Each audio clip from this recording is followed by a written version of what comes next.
Husband! Yes, wife. Let's read the Bible. But we're atheists. Why would we want to do such a thing? Because we live in small town USA and everyone around us quotes this thing extensively and we have no idea how to respond? That's true. Neither of us grew up with religion, yet Christianity is playing a huge part in our country's politics. We're not scholars or academics, so Sacrilegious Discourse is our first take reaction. And this feed houses our reading of the book of Genesis, and each subsequent book will get its own separate feed too.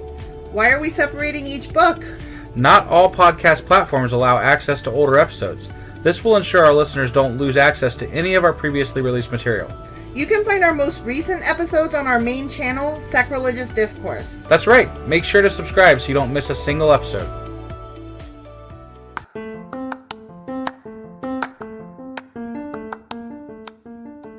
Hey you, welcome to Sacrilegious Discourse. I'm husband. I'm wife. And together we're reading the Bible.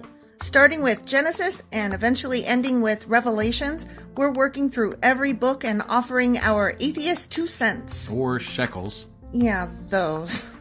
We're asking questions and pointing out all the nonsense. We aren't academics or scholars. Nope. In fact, when it comes to religion, we really don't know anything at all.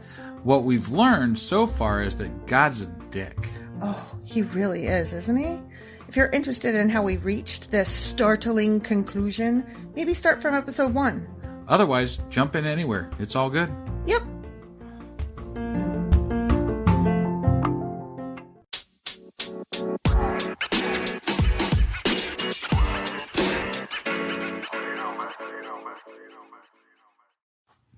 Husband. Yes, wife? Do you remember what happened last time?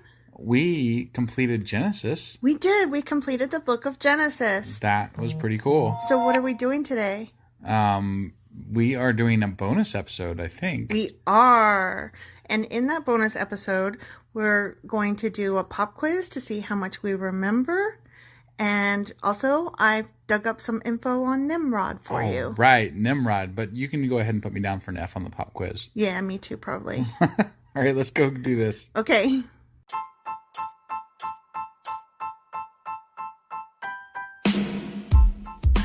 Hey, wife. Yes, husband. Did you know that we are now on Patreon? Yes, because you told me, but also, no, tell me more. So we're on Patreon now. Are we? We are, and our supporters can go there and support us, and we have multiple levels all the way up to You Killed God. That sounds really drastic and escalated quickly-ish. Well, no, there's multiple levels before there, so it escalates on a sliding scale of, cheap to not cheap. Oh. But, we can definitely use any amount, so, any support is always appreciated. So, what exactly is Patreon? It's a place where you can show your support for our podcast. And just our podcast? Any podcast or any performer. But, we're the ones that, you're listening to right now. So maybe you should, support us. That'd be awesome. That would be awesome. But we love you anyway. So all you got to do is go to Patreon, look up Sacrilegious Discourse. It's actually patreon.com/Sacrilegious Discourse is our actual main page there. So head on over and send us some love. Yeah.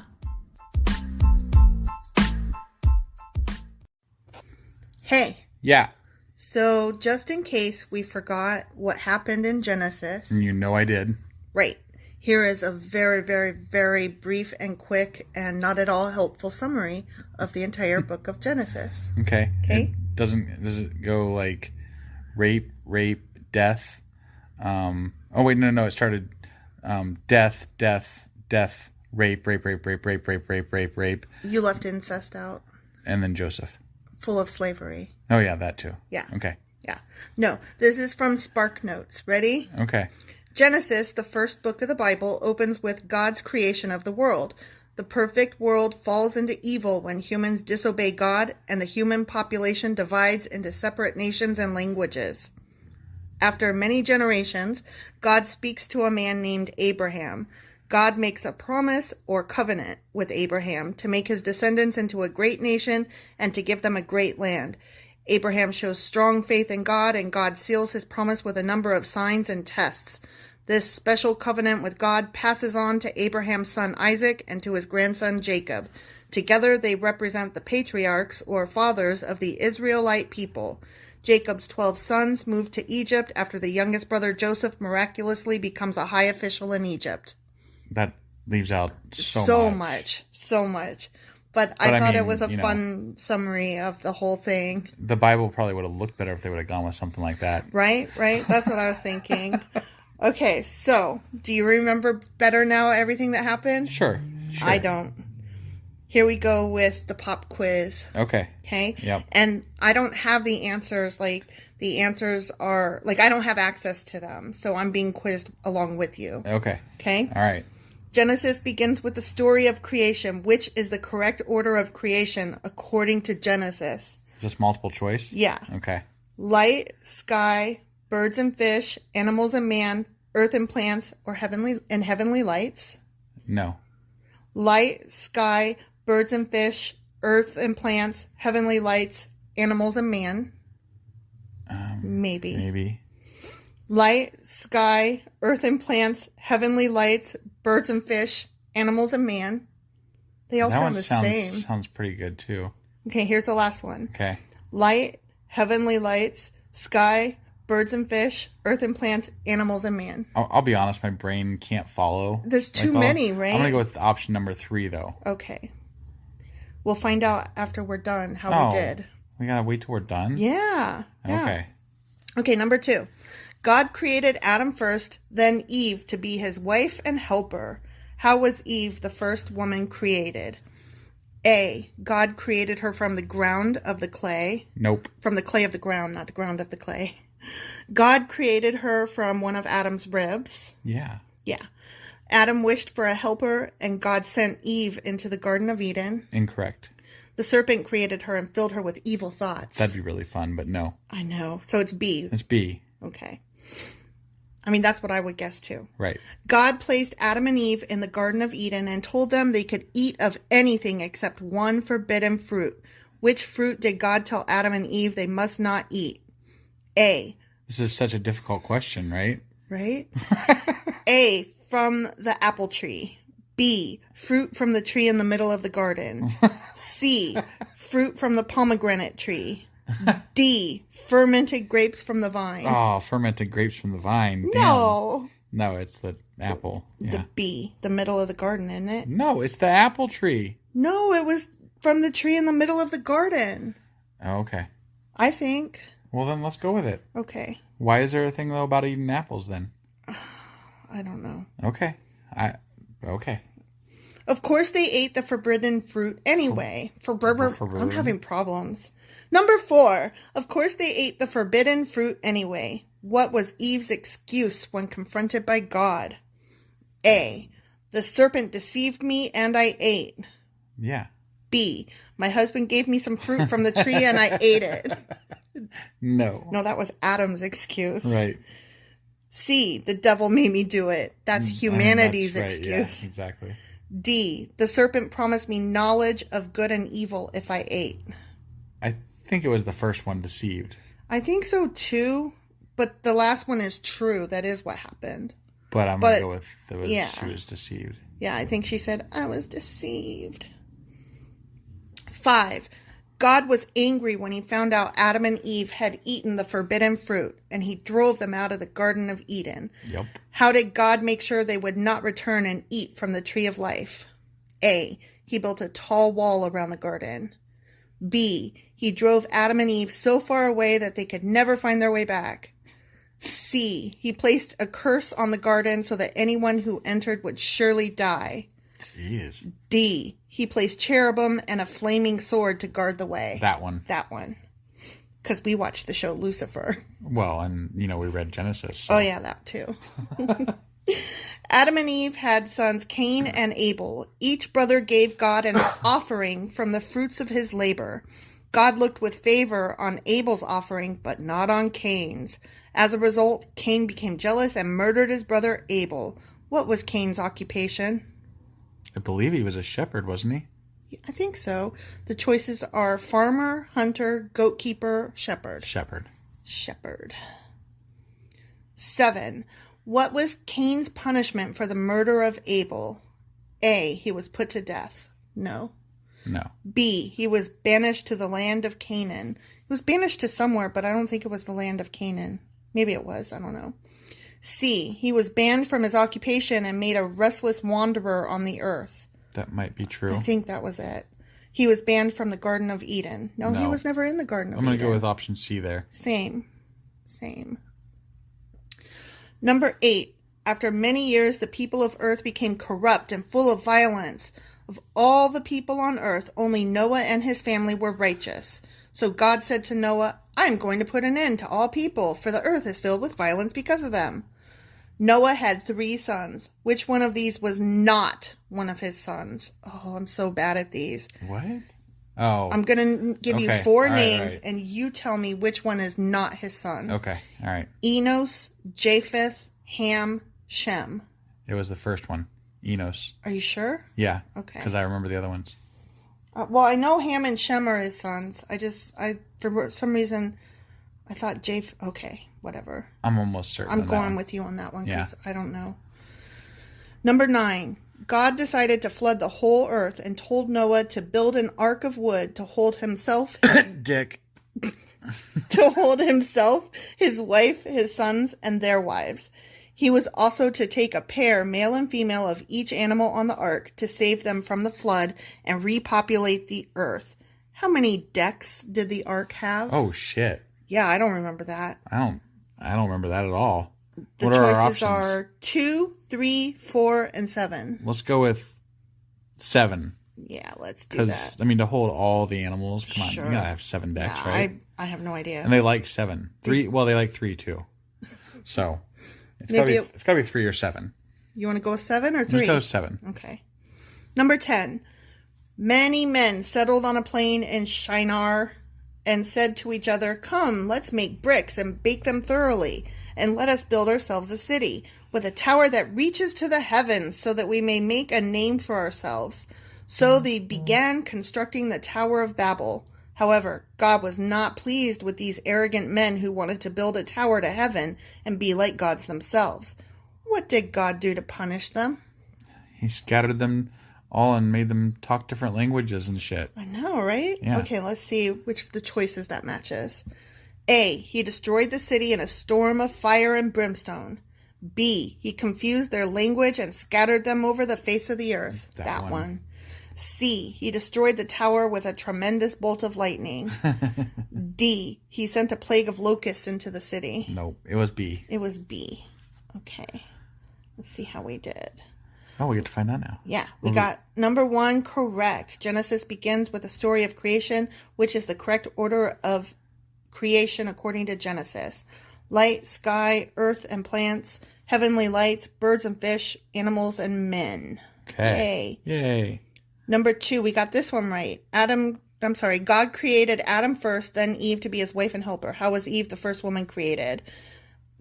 God created her from one of Adam's ribs. Awesome. Yay. Number 3, we got correct. Wow, we're doing good. We're doing so good. God placed Adam and Eve in the Garden of Eden and told them that they could eat of anything except one forbidden fruit. Which fruit did God tell Adam and Eve they must not eat? Fruit from the tree in the middle of the garden. You were right. I was wrong. Yep. We call it an apple tree today, but we don't really know what kind of tree it was. Got it. So that's why I went with that one. Okay. I was right. Everybody mark that down that my husband also said that I was right. It's hard to knock out, years of conditioning that it was an apple. She ate the apple. She ate the apple. Number 4, we got this one correct as well. All right. Of course, they ate the forbidden fruit anyway. What was Eve's excuse when confronted by God? The serpent deceived me and I ate. Mm-hmm. Yep. Damn serpent. Damn serpent. Dang, we got number 5 correct as well. Wow. God was angry when he found out Adam and Eve had eaten the forbidden fruit, and he drove them out of the Garden of Eden. How did God make sure they would not return and eat from the tree of life? That was an easy one, though. He placed cherubim and a flaming sword to guard the way. How can you forget about a giant flaming sword guarding the entrance, Especially if you watch the show Lucifer.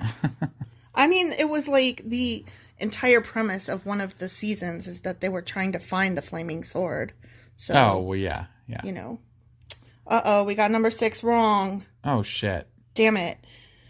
Adam and Eve had sons, Cain and Abel. Each brother gave God an offering from the fruits of his labor. God looked with favor on Abel's offering, but not on Cain's. As a result, Cain became jealous and murdered his brother Abel. What was Cain's occupation? I should have remembered because I made a joke at the time how God was a vegan and liked all the fruits and veggies because he made all the stuff first. And then I was like, and then I even said that Cain must have been jealous of Abel because he got the sweet job, the shepherd job. Yeah. And I screwed that one up. I thought about that right after I answered it, and I was like, oh, I might have messed that up. We could have changed it, You should have spoken up. We got to get something wrong. We do, because it's not like we're Bible pros. Right. So we chose shepherd, but the correct answer was farmer. Got it. Number 7. What was Cain's punishment for the murder of Abel? We got this one right. Yay. He was banned from his occupation and made a restless wanderer on the earth. Yes. We got number 8 right. Awesome. After many years, the people of earth became corrupt and full of violence. Of all the people on earth, only Noah and his family were righteous. So God said to Noah, I'm going to put an end to all people, for the earth is filled with violence because of them. Noah had 3 sons. Which one of these was not one of his sons? Enos. I was right. You were right. I didn't know that one at all. Uh-oh, we got number 9 wrong. Oh, shit. God decided to flood the whole earth and told Noah to build an ark of wood to hold himself, his wife, his sons, and their wives. He was also to take a pair, male and female, of each animal on the ark to save them from the flood and repopulate the earth. How many decks did the ark have? The correct answer was 3. See, I knew it was 3 or 7. Yep. We should have went with 3. I don't know if they even covered that. They must have covered it. Yeah, whatever. It says that they covered it in Genesis chapter 6, verses 14 through 22. Got it. It's just that we didn't care. Right. Who gives a shit about how many decks are on there? Why is that on? That's like trivia. That's not Bible info. That's Bible trivia. Right. That doesn't prove that you... We should go we should go to like a Bible trivia night sometime and we put our name down as like the Atheists or something. No, we should put our names down as Sacrilegious Discourse. Oh, yeah. Well, I mean, that too. Yeah. Yeah. Like, how much trivia do we know? Right. Yeah. Well, we've missed 2 out of 10 so far. Yeah. So not a lot. Right. But we'd probably be pretty good. We would be average, maybe. I'd say we'd be better than average. Okay.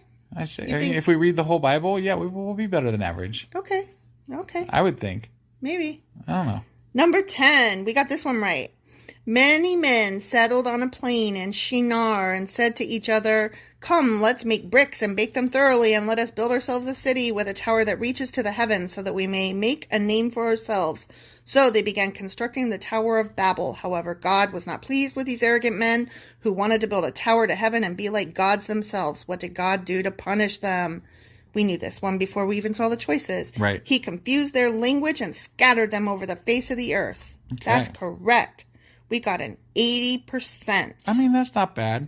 That's not bad. It's not failing. No, we did good. All right. Well, now we're going to go learn about Nimrod because I'm really excited about this. Yep, we are going to go learn about Nimrod. All right, let's go find out about Nimrod. Okay.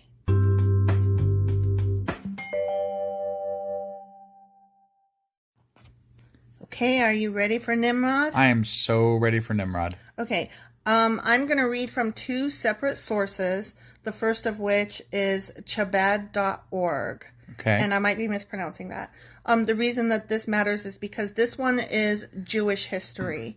And just in case you don't know, my love, Genesis is not just the first book of the Bible, it's the first book in the Pentateuch, which is the first 5 books of the Bible. Right. And those 5 books, the Pentateuch, are also the first part of the Jewish Bible. You and I had talked about that at some point. Not on the podcast, but yeah. Right. I just wanted to make sure you knew that's why I'm reading from a Jewish source. Okay. Like, it actually matters. Right. Okay. So, this is about Nimrod and Abraham, who were 2 rivals. Oh, Nimrod was rivals with Abraham, huh? Yeah, I thought that was interesting. Yeah, that Ready? is pretty interesting. Nimrod's humble heritage. Nimrod, the mighty hunter, was one of the sons of Cush. Wait. Wasn't Abraham the guy that wrestled somebody in the desert or something? His hip. I wonder if that was Nimrod. Could have been. I don't know. Sorry. We mentioned it at the time when... Right, yeah. It kind of joked about it, so... Yeah, I don't know. Okay, sorry. Nimrod, the mighty hunter, was one of the sons of Cush. Cush was born of Cush was the son of Ham, the lowest and least important of Noah's 3 sons. Oh, yeah. Nimrod came from a line which was cursed by Noah. Cursed be Canaan, a slave of slaves shall he be unto his brothers. I remember that kind of. Yeah. Do you remember why? Because they found him drunk in the. Remember, like they walked in on him naked, drunk in his tent or something like that. But and then I thought that the boys found Noah drunk in his tent and naked. Yeah, and then he cursed his grandsons. Oh, remember? Because he's a dick. Yeah, and that was so that was okay. Yeah, that was what that's from. I forgot about that. Right. Okay.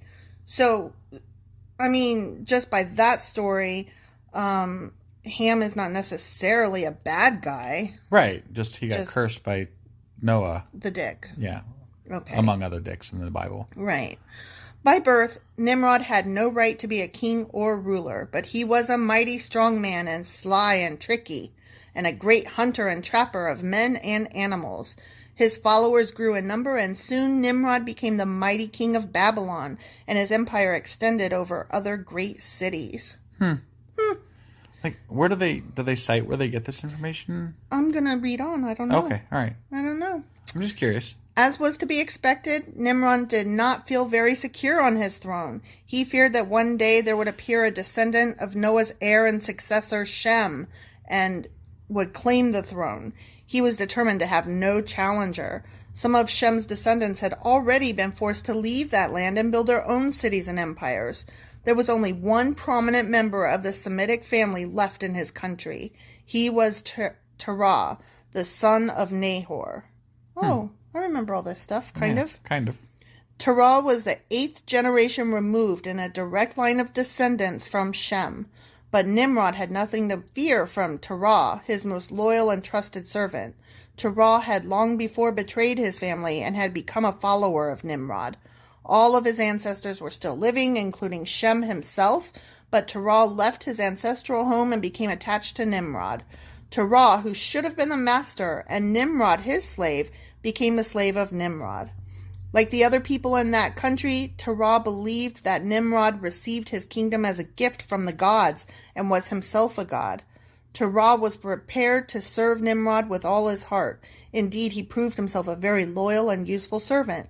Nimrod entrusted into his hands the command of his armies and made Terah the highest minister in his land. This is so interesting. This was not in the Bible. No, definitely not. Terah was short of nothing but a wife, so he found himself a wife whose name was Amethli. Something. Amethli. I like that. Amethli. Okay. They looked forward to raising a large family, but they were not blessed with any children. The years flew by, and Terah still had no son. His father was only 29 years old when Terah, was born, but Terah was getting closer to 70 than to 30, and yet there was no son. He prayed to Nimrod and to his idols to bless him with a son, but his prayers were not answered. Little did he know that Nimrod felt happy about Terah's misfortune. Oh. For although Nimrod had nothing to fear from Terah, he could not be sure if Terah's sons would be as loyal to him as their father. Therefore, he was inwardly very pleased that his servant Terah had no children and would probably never have any. But he could not be sure, and Nimrod was not taking chances. He ordered his stargazers and astrologers to watch the sky for any sign of the appearance of a possible rival. Got it. The rise of Abraham. One night the stargazers noticed a new star rising in the east. Every night it grew brighter, they informed Nimrod. Nimrod called together his magicians and astrologers. They all agreed that it meant that a new baby was to be born who might challenge Nimrod's power. Oh, no. It was decided that in order to prevent this, all newborn baby boys would have to die, starting from the king's own palace down to the humblest slave's hut. Jeez. And who was to be put in charge of this important task? Why, Terah, of course, the king's most trusted servant. Terah sent out his men to round up all expectant mothers. The king's palace was turned into a gigantic maternity ward. A lucky mother gave birth to a girl, and then they were both sent home laden with gifts. But if the boy happened to be a baby, he was put to death without mercy. You mean if the baby happened to be a boy? That's what I said, isn't it? No, you said if the boy happened to be a baby. Oh, wow. I'm so dyslexic. Wow, I do that like all the time. I just switch words for no reason. One night, Nimrod's stargazers, watching that new star, saw it grow ever... Blah, oh my God. I'm having so many problems. One night, Nimrod's stargazers, watching that new star, saw it grow very bright and suddenly dart across the sky. First in one direction, then in another. West, east, north, and south, swallowing up all the other stars in its path. Holy shit, that sounds like fucking, like... Aliens. Yeah. Like, what's going on here? I don't know. Nimrod was with his stargazers on the roof of his palace and saw the strange display in the sky with his own eyes. What is the meaning of this? He demanded. There can only be one explanation. A son was born tonight who would challenge the king's power, and the father is none other than Terah. I mean, I was going with aliens, personally. But, yeah, I don't know where they pulled that from their ass. Like, it's so random. Right. Terah, Nimrod roared, my own trusted servant? What? Nimrod's rage. Nimrod had never given a thought to Terah as becoming a father at the age of 70. However, if he did become a father, he would surely be glad to offer his firstborn son to his king and God. Nimrod dispatched a messenger to Terah at once, ordering him to appear together with his newly born son. That night, Terah and his wife Amethle, I forgot, what did I say? I don't remember. I'm going to call her Amy. That night, Terah and his wife Amy had indeed become the happy parents of a baby boy who brought a great light and radiance into their home. Terah had hoped it would be a girl and he would have no terrible decision to make. Now he could not think of giving up this lovely baby, born to him at his old age after such longing. He had managed to keep his wife's expectancy a secret. None of his servants knew about the birth of his son. There was a secret passage leading from his palace to a cave in the field. He took the baby to that cave and left it there. As he was returning to the palace, past the servants' quarters, he suddenly heard the cry of a baby. What good fortune! Terah cried. It so happened that one of his servants had given birth to a boy about the same time as his own son was born. I see where this was going. Right. Terah took the baby and put him in silk swaddling and handed him to his wife to nurse. Just then the king's messenger arrived. Yeah, whew, they're just going to kill this baby. Right. Cool. When Terah, with the baby in his arms, appeared before Nimrod, Terah declared, I was just about to bring my son to you when your messenger came. Nimrod thought it was mighty loyal of Terah to give up his only son, born to him in his old age. Little did he know that it was not Terah's son who was brought to die, but a servant's. Abraham emerges. For 3 years, little Abraham remained in the cave where he did not know day from night. Then he came out of the cave and saw the bright sun in the sky and thought that it was God who had created the heaven and the earth and him too. But in the evening the sun went down and the moon rose in the sky, surrounded by myriads of stars. This must be God, Abraham decided, but the moon too disappeared and the sun reappeared, and Abraham decided that there must be a God who rules over the sun and the moon and the stars and the whole world. And so, from the age of 3 years and on, Abraham knew that there was only one God, and he was resolved to pray to him and worship him alone. A life full of many and great adventures began for Abraham, some of which we have already related to you in our talks of past years. When he was born, he was actually Abram, though.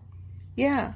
Right? I mean, I'm right there, right? No, you are. You're right. He got renamed to Abraham. Yeah. Later. Yeah. And then didn't he get renamed again to Israel, or was that Jacob?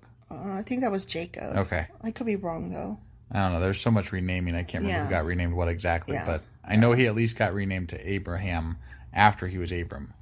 So that's the end of that little section. I just thought that was really interesting. Yeah. And so, yeah, I think it was maybe Nimrod that it challenged Abraham later. It seems like it. I mean, like, that makes a little bit...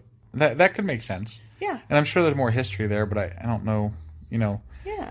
like where you would even go to find some of this stuff. So, right? But well, then there is more. I found a different thing on ChristianAnswers.net.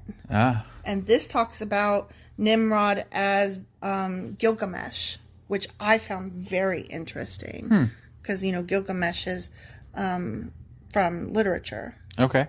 So Let's see. La, la, la, la, la. I have to scroll down because the print is so small and they have all these pictures that I don't care about. You know what could have helped with this if I printed informational thing? What? Well, that, or if you like prepped and like took notes on stuff.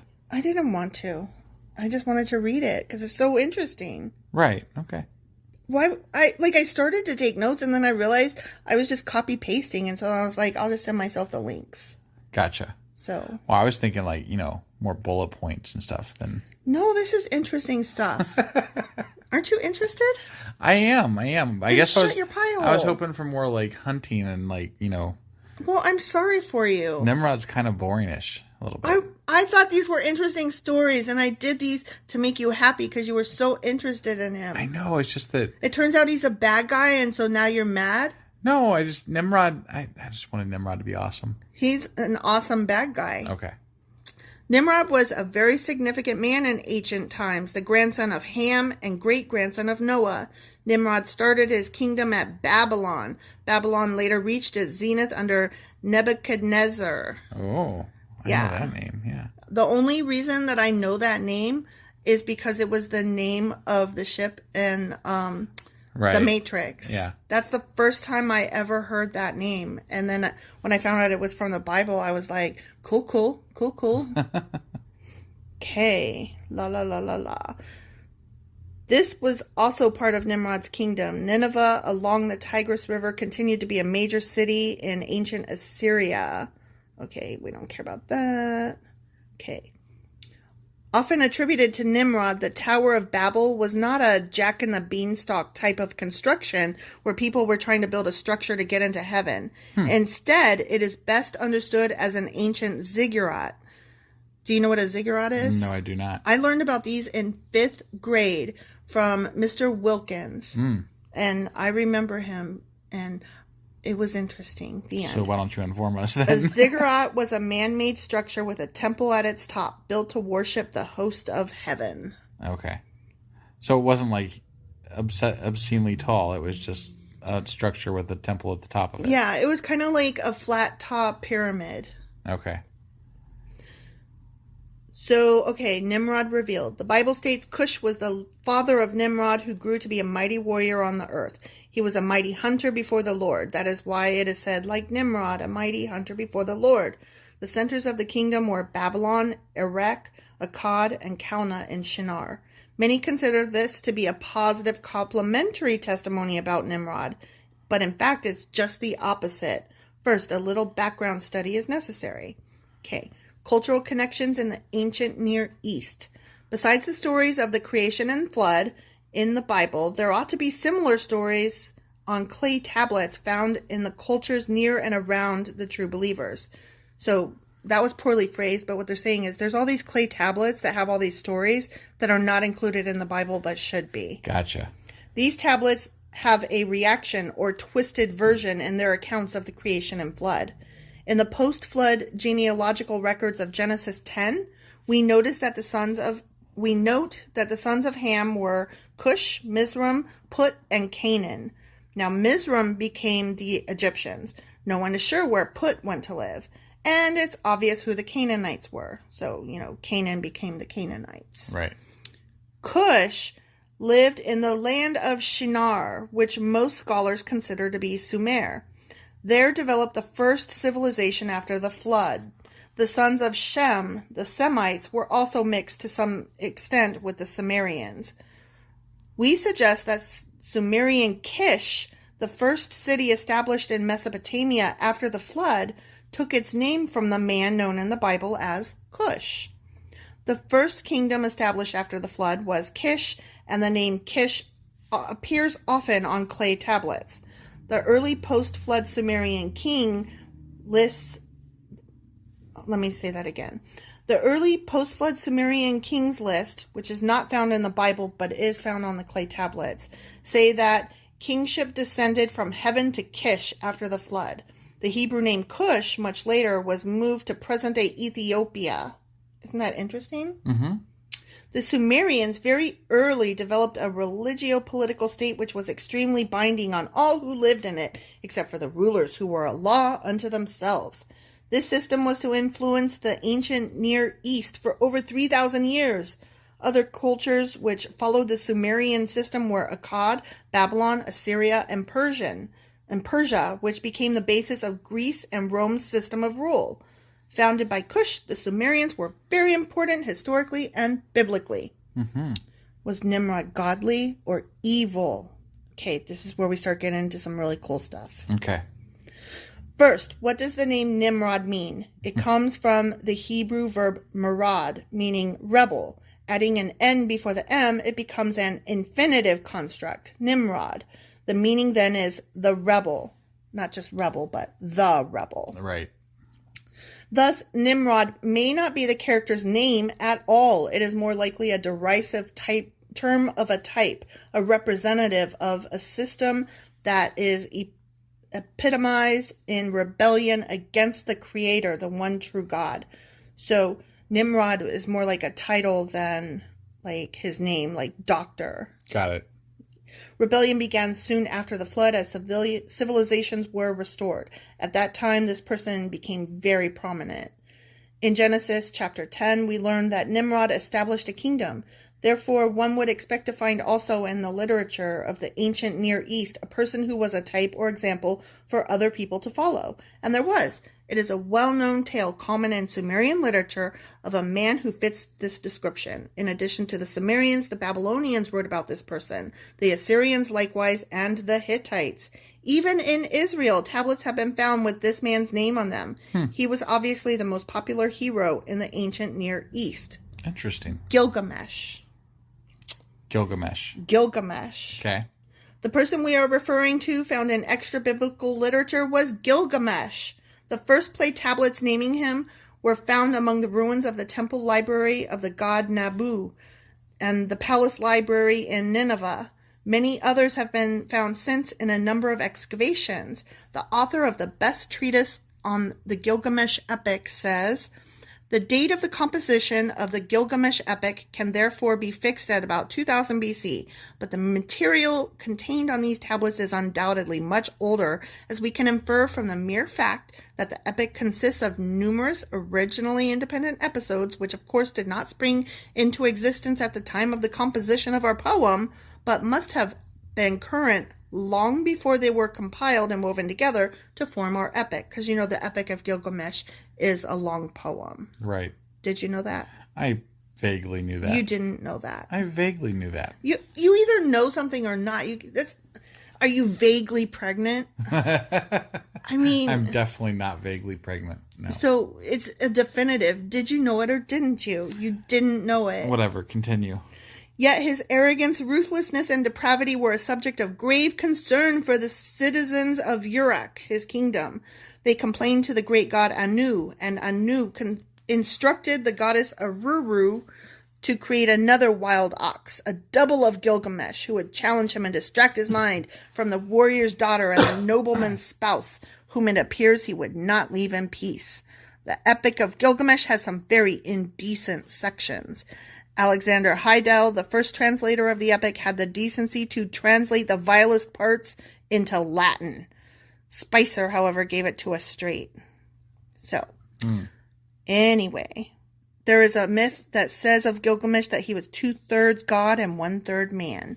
So Gilgamesh as Nimrod. How does Gilgamesh compare with Nimrod? Ancient historian Josephus says of Nimrod, "Now it was Nimrod who excited them to such an affront and contempt of God. He was the grandson of Ham, the son of Noah, a bold man and of great strength of hand. He persuaded them not to ascribe it to God, as if it were through his means they were happy, but to believe that it was his own courage which procured that happiness. He also gradually changed the government into tyranny, seeing no other way of turning men from the fear of God but to bring them into a constant dependence upon his own power. He also said that he would be revenged on God if he should have a mind to drown the world again, for that he would build a tower too high for the waters to be able to reach, and that he would avenge himself on God for destroying their forefathers." I remember we talked about that at the time when we were going through that in the Bible, and like, how does God let him get away with this, not like kill him? Right? I mean, he killed just like, boom, yeah, dead. It's like he doesn't always follow up. Right. It's very willy-nilly. It's mood-based. Mood-based. Stop coughing. Sorry. It's just this is going on for a long time. Okay. Okay. Here is a comparison. Okay. Wait. Hold on. Let me scroll down. Whatever. Okay. So, anyways, they both did a lot of things that were similar. So, okay, wait, here it is. Here's the list. There are still other parallels between the Bible and the Gilgamesh epic. So, okay, I don't know if you know this, but Yahweh is another name for God. Right. We talked about that in another episode. Yeah. Yahweh has a somewhat similar sound to Huwuwa, which is from the Gilgamesh epic. Okay. Gilgamesh did just as the sons of God in Genesis chapter 6 did. The sons of God forcibly took men's wives, and the epic says that is precisely what Gilgamesh did. The Bible calls Nimrod a tyrant, and Gilgamesh was a tyrant. There was a flood in the Bible, and there is a flood in the epic of Gilgamesh. Cush is mentioned in the Bible, Kish in the epic. Erech is mentioned in Scripture. Uruk was Gilgamesh's city. Gilgamesh made a trip to see the survivor of the flood. This was more likely Ham than Noah, since Nimrod was Ham's grandson. Right. Historically, Gilgamesh was the first dynasty of Uruk. As Jacobson points out, blah, blah, blah, research, etc. Kings before Gilgamesh may be fictional, but not likely. The fact that the Gilgamesh epic also contains the deluge story would indicate a close link with events immediately following the flood. A few years ago, one would have strongly doubted his historical existence. We now have the certitude that the time of Gilgamesh corresponds to the earliest period of Mesopotamian history. So there we go. Gilgamesh was Nimrod. Very likely Nimrod. And Nimrod was not awesome. He was a bad guy. Right. I'm sorry. And that's your bonus. That's your information. That's the stuff you wanted. Okay. You seem bored. I think if we do another bonus episode sometime, we should like break it down and make it like just choppier points, like instead of just reading a bunch of stuff. I just thought that stuff was interesting. Because I almost fell asleep. I saw you almost fall asleep. And if we still have our audience, I don't blame them if they hate us for this episode. So. Oh my God! I thought this stuff was so interesting. All right. Well, if you thought it was interesting, write us an email and let me know. If you thought it was boring, write us an email and let my wife know. Yeah, that'll work. All right. Are we starting the new book of the Bible next week? Yeah. Do you know what it is? Or next time? Next time. Yeah, because it'll be Thursday. Yeah. Actually. Yeah. We're on Exodus now, right? That is correct. We will be starting Exodus. Awesome. Well, we will see you guys. Assuming that our listeners didn't Exodus. Right. Yeah. Exactly. All right. Well, we will see you guys on Thursday, and until then, hang tight. What? Yeah, that. Bye.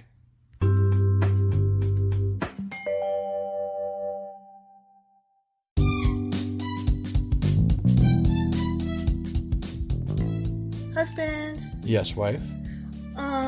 Is there a way for people to contact us? Well, sure. They can get on our Twitter account. We have a Twitter account? We do. What is it? It is sacrilegious_D. Like D for Discourse? Yeah, they wouldn't let me put the whole thing, so I had to shorten it to _D. I hate them. Yeah, that's disgusting. How do you spell sacrilegious? Do you know? I don't want to. Just look it up in a dictionary or something. I don't want to do that right now. You know why? Sacrilegious_D. Okay? Because you messed it up and I made you fix it. That's why. Yeah. What about an email? Yeah, we got that too. What is it? sacrilegiousdiscourse@gmail.com. Oh, well, that's easy. Yeah. As long as you know how to spell sacrilegious. Right. Well, definitely get a hold of us. Let us know what you thought of the episode. And, any comments, hate mail. We love that kind of stuff. Also, you could answer some questions that we leave throughout, or correct my pronunciations. Yeah, they're probably please. Bad, wrong, and horrible. Because we suck sometimes. Absolutely. Oh, also, if you like this shit or whatnot, give us a like on your podcasting app and stuff, or even leave a comment or something. That would be awesome. That would be awesome. Goodbye.